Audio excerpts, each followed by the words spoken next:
Nabucodonosor, sendo um rei dos reis tão recente, filho de Nabopolassar, no seu segundo ano do seu reinado, teve uma visão em sonhos que muito perturbara os seus pensamentos. Durante a visão, ele tinha visto uma imensa estátua resplandecente, cuja cabeça fina era de ouro, o peito e os braços de prata, os quadris e o ventre de bronze, as pernas de ferro, os pés em parte de ferro e em parte de barro. Este rei teve essa visão, ninguém podia detectar, ou seja, ninguém poderia descobrir e interpretar esta visão. Somente o Espírito de Deus Altíssimo, que se encontrava e habitava na vida de Daniel, poderia interpretar. Então, os magos e feiticeiros, encantadores que se encontravam nas províncias da Babilônia, onde Nabucodonosor era rei, ninguém podia, naquela época, decifrar este sonho. Não poderia até mesmo interpretar, porque já fora dada a sentença, a morte de todos os sábios da Babilônia, que envolvia os encantadores, os magos e feiticeiros.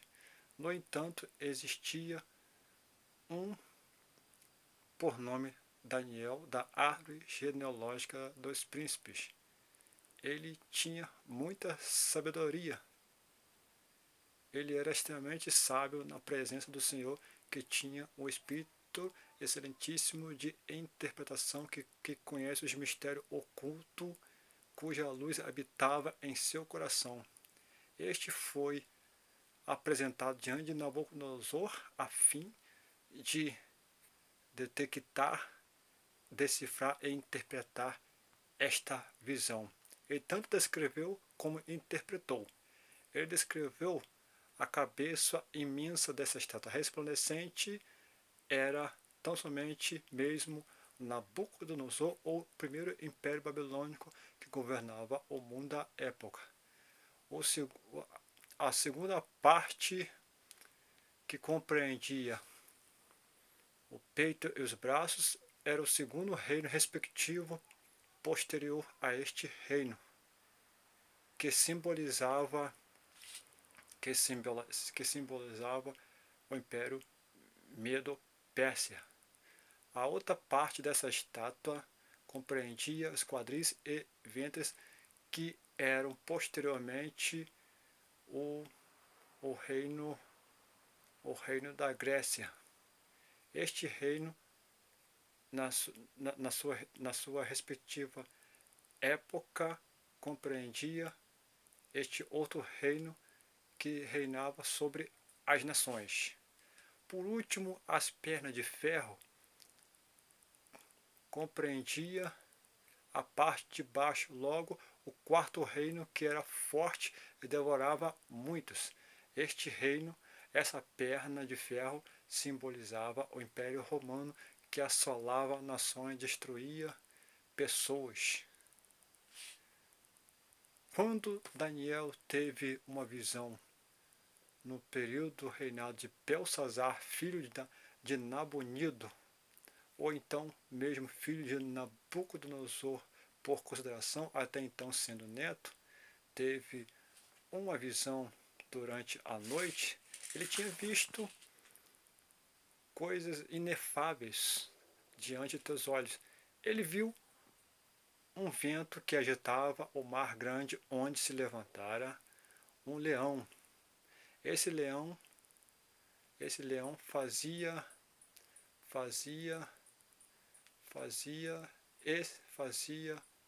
medo, pânico, digamos assim. Talvez não.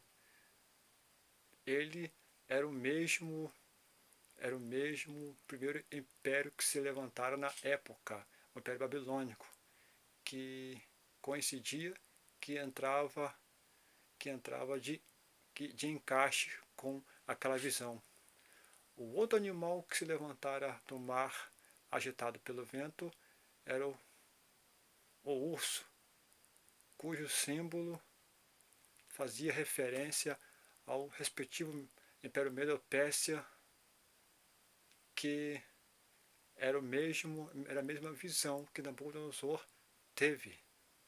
O terceiro animal, o leopardo, simbolizava a Grécia, que referia aos meus impérios que compreendia aquela estátua cuja interpretação é aquela como tem interpretado Dante. O quarto animal terrível era o Império Romano, que faz referência às pernas de ferro da imensa estátua resplandecente cuja visão Nabucodonosor teve e se espantara. O apóstolo João, após aproximadamente 6 ou 7 séculos da época deste profeta, ele foi arrebatado em espírito aos céus e teve visões inefáveis, gloriosas das coisas que aconteceram e que hão de acontecer. Ele tinha visto uma besta semelhante a leopardo, com a cabeça de leão, que é a boca, a cabeça de leão, semelhante a leopardo, com os pés de urso. Esse animal, com 7 cabeças e 10 chifres, faz referência à mesma visão que Nabucodonosor teve e Daniel, o qual na época era constituído governador e era profeta do Senhor.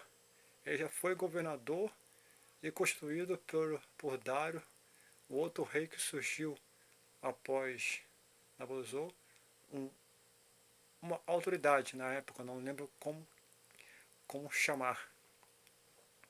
Então, essa besta semelhante a leopardo com cabeça de leão e os pés de urso significa a mesma visão, talvez com algumas características a mais que a descrevia. Isso significa o pisar do gentio, a supremacia do gentio desde a queda de Jerusalém, que ocorrera nos anos 587, já que o cativeiro babilônico havia começado após a morte do melhor rei que Judá teve no tocante à conversão total à lei de Moisés, nos anos 69, cujo 70 anos se estendeu até 538 anos. Assim, quando o Senhor levantara o rei Assírio, dando fim aos 70 anos de cativeiro daquela época. Este pisar dos gentios começou essa época e há de terminar enquanto não surgir o sacerdote do Senhor, o qual entrará no templo e há de oferecer sacrifícios, que vai fazer uma aliança. No entanto, quando este sacerdote morrer, a mesma testemunha do Senhor, todo o reino deste mundo vai ser entregue ao Deus Pai, ao Deus Filho, para reinar eternamente. No momento, os gentios têm as supremacias. Tem a supremacia, apesar de que o reino dos céus subsiste ou permanece até hoje, desde o maior profeta do período intertestamentário chamado João Batista, que o anunciava. Então, o reino deste mundo vai ser entregue ao Deus Pai e Deus Filho após a morte deste sacerdote, a testemunha do Senhor, na metade deste estabelecimento da aliança, donde vai ser importante para para toda a terra.